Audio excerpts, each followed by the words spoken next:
ابنها او ذو محرم منها ار یو ذو محرم چې هغه ورسره اوس دلته درې ورځې راغلي دي په دې باب کې د ابن عباس رضی الله عنه روایت راغلی دی ابن عباس رضی الله عنه روایت داسې دی چې هغه مطلق سفر ویلې دی چې مطلق سفر باندې به ښځه نه وځي لا تسافر المرأة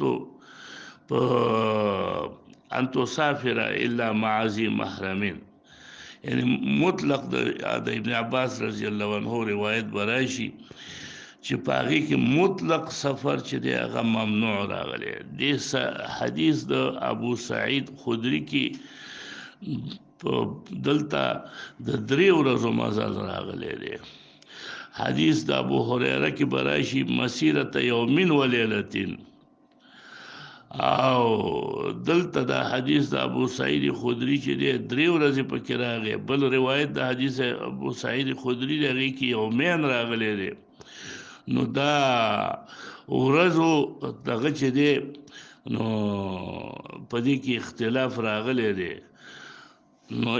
ابن حافظ ابن حجر رحمه الله وی چې وقد عمل اکثر العلماء في هذا الباب بالمطلق لاختلاف التقييدات په مطلق باندې عمل کړی دی ځکه تقییداتو کې اختلاف دی نو مطلق دا دی چې مطلق سفری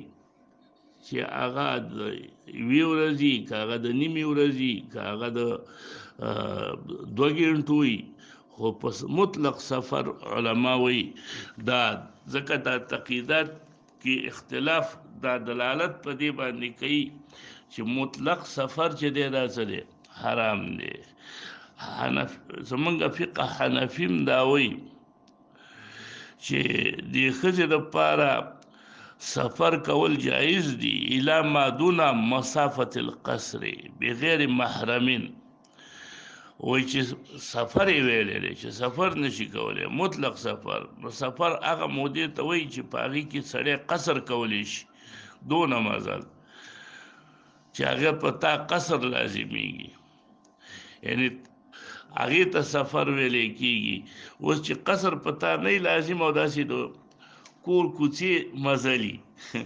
لکه یو ځای نه بل ځای له ګنټه نیمه مزلي نو وای چې دا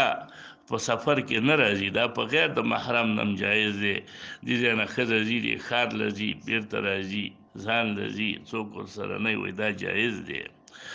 اخو اکثر اهل علم دا وایي چې نه صرف خروج د دې دپاره د کور نه جایز نه دی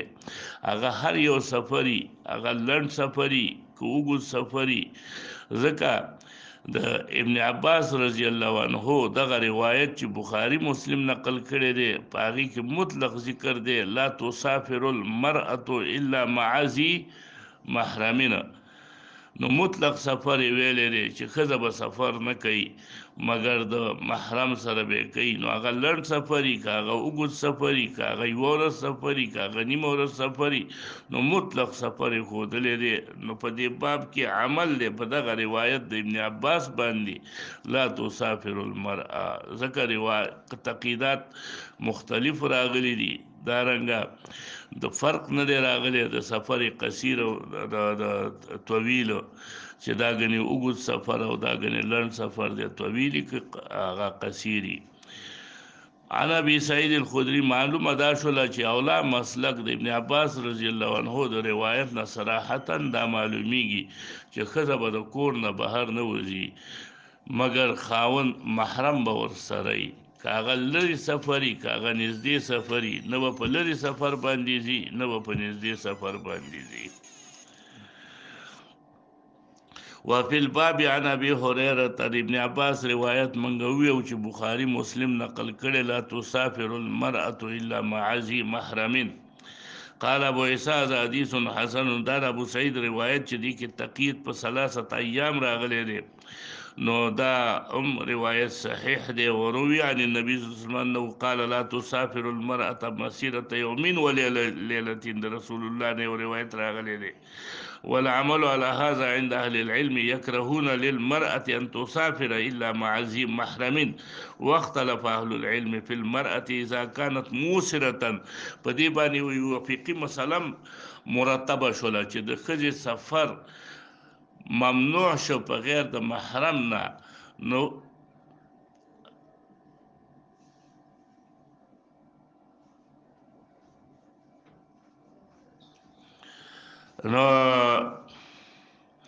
په دې باندې یو فقهي مسله مرتبه شوله، هغه دا که یوه ښځه مالداره ده ډېره او محرم شرعي نشته دی د دې سره، نو په دې باندې حج فرض دی که نه دی؟ دا عمرې له تلی شي که نشي تلی؟ حج له تلی شي که نشي تلی؟ نو په دې کې د فقهاو لږ اختلاف دی چې داسې ښځه حج کولی شي، حج پې فرضیږي که نه. ولله على الناس حج البيت من استطاع الیه سبیلا. نو دې کې صرف مال دولت غرض دی که نه د ښځې دپاره پکې محرم هم شرط دی استطاع الیه سبیلا کې. نو بعضې اهل علم دا ویلي دي چې لا یجب علیه الحج، په ده باندې اوس که مال ورسره ډېر هم دی خو چې محرم ورسره نه برابرېږي، په ده باندې حج نشته، ځکه محرم چې دی هغه سبیل کې شامل دی چې الله وایي من استطاع الیه سبیلا. فقالوا اذا لم يكن لها محرم، چې محرم نشته نو فلا تستطيع الیه سبیلا، د طاقت نشته دی. دا قول د سفیان ثوری دی او دا قول د زمونږ د فقه حنفي دی. او شارح وایي چې د روایاتو د مبارک پوري صاحب چې دا مذهب اوفق دی بالاحادیث او دا مذهب راجح دی. اوس امام مالک صاحب، امام شافعي صاحب، امام احمد حنبل رحمه الله د دوی رای دا ده چې دا محرم چې دی دا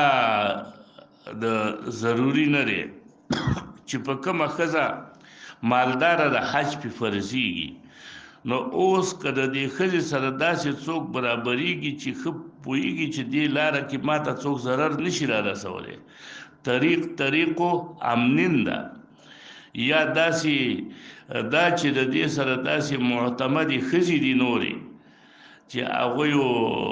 باندې دا اعتماد کولی شي، په امن کې راتلی شي، د هغه ښځو سره خپل کسان دي محارم دي.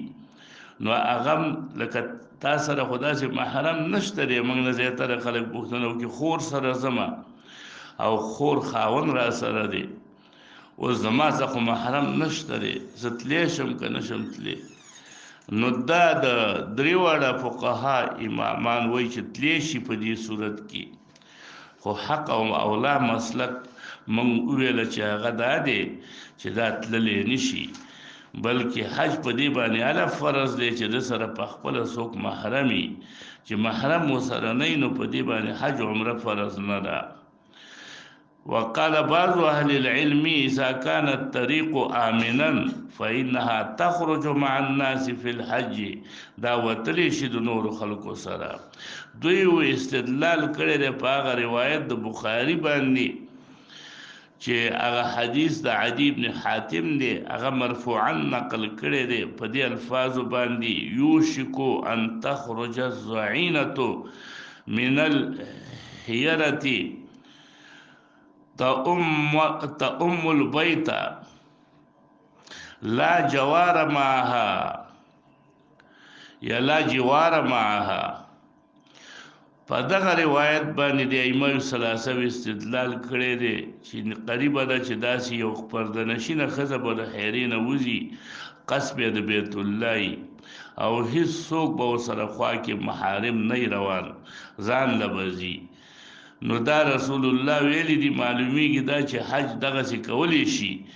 چې محارم ورسره نه یو روان وي، په لاره د امن دی کله چې امن جوړ شي. خو دا حدیث د دوی مستدل دی، خو حق دا ده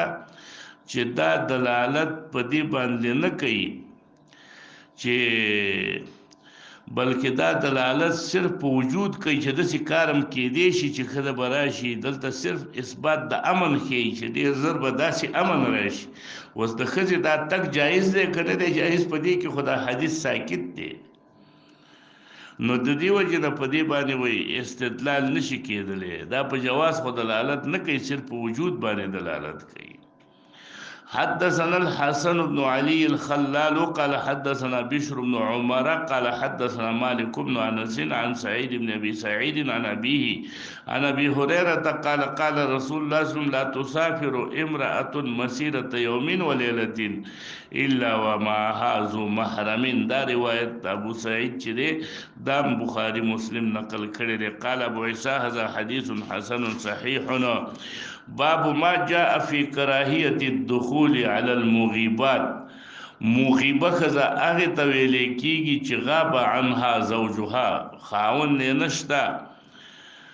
هغه بار ملک له تللی دی، ښځه دلته ده. نو خلک منع شوي دي چې داسې ښځو کورونو له مه ځئ، ځکه دا محل د تهمو دی. داسې ځایونو له مه ځئ، داسې چا باندې میلمانه شي چې د هغه ښځې خاوند په کور کې. نو که ته میلمه شولې، د ښځې میلمه شولې هم خیر دی، خو چې خاوند یې کور کې نشته او ته وایې زه د ښځې میلمه یم، نو دا صحیح نه ده.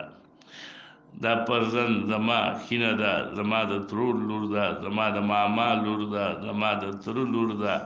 او د هغې خاوند کور کې نه وي، هغه مغیبه خاوند یې غایبي. نو الله رسول وایي داسې ښځو باندې تاسې مه میلمانه کېږئ چې خاوند یې په کور کې او ستا د ماما لوري بې خیر دی میلمه شه.